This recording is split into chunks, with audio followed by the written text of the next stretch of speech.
ایک جنگل میں بہت سارے جانور رہا کرتے تھے۔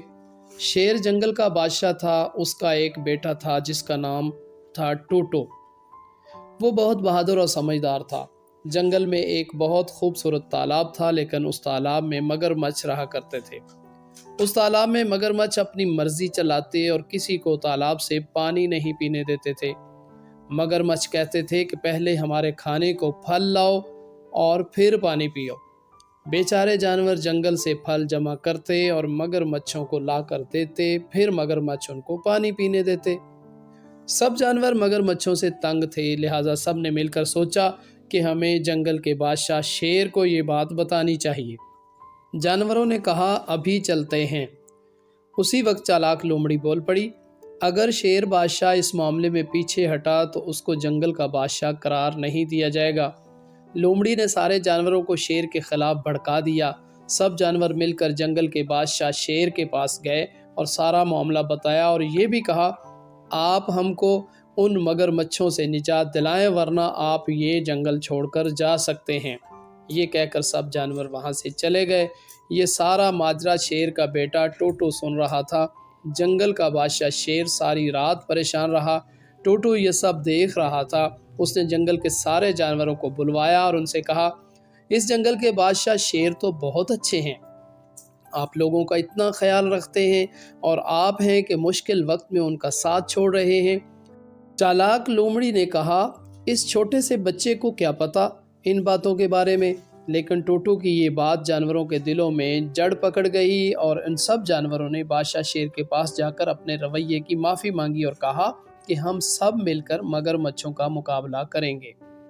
سب سوچ رہے تھے کہ مگرمچھوں کا مقابلہ کس طرح کیا جائے۔ اتنے میں ٹوٹو بول پڑا کہ مگرمچھوں کو کھانے کا بہت شوق ہوتا ہے اور ان کا سب سے پسندیدہ کھانا خرگوش ہے۔ اب تو شامت خرگوش کی تھی۔ اتنے میں ہاتھی بول پڑا، ہم خرگوش کو مار تو نہیں سکتے۔ ٹوٹو نے کہا، نہیں، ہم اسے ماریں گے تو نہیں، ہاں اس کو استعمال ضرور کریں گے۔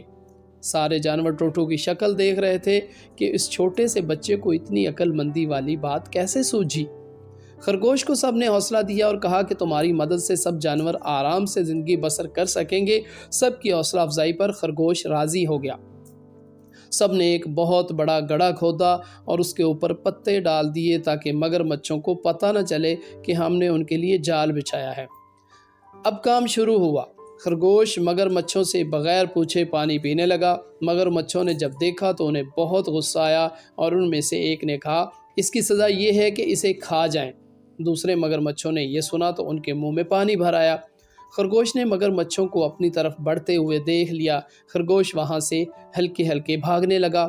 مگرمچھ بھی لالچ میں اس کے پیچھے بھاگنے لگے۔ مگرمچھ خرگوش کا پیچھا کرتے کرتے وہاں تک پہنچ گئے جہاں جال بچھا ہوا تھا۔ خرگوش جال کے اوپر سے چھلانگ مار کر دوسری طرف گر پڑا اور سارے مگرمچھ گڑھے میں گر پڑے۔ اس طرح سارے مگرمچھوں کو ان کے کیے کی سزا مل گئی اور خرگوش نے سکون کا سانس لیا۔ پھر سب نے ٹوٹو اور خرگوش کا شکریہ ادا کیا اور جنگل کے بادشاہ شیر نے ایک بہت بڑی دعوت رکھی۔ اس طرح سارے جانور ایک بار پھر پہلے کی طرح ہنسی خوشی زندگی گزارنے لگے۔ تو دیکھا پیارے بچوں، کس طرح تمام جانوروں نے عقل مندی کا مظاہرہ کرتے ہوئے ایک بہت بڑی مصیبت سے چھٹکارا حاصل کر لیا۔ جی تو پیارے ناظرین، یہ کہانی آپ کو کیسی لگی؟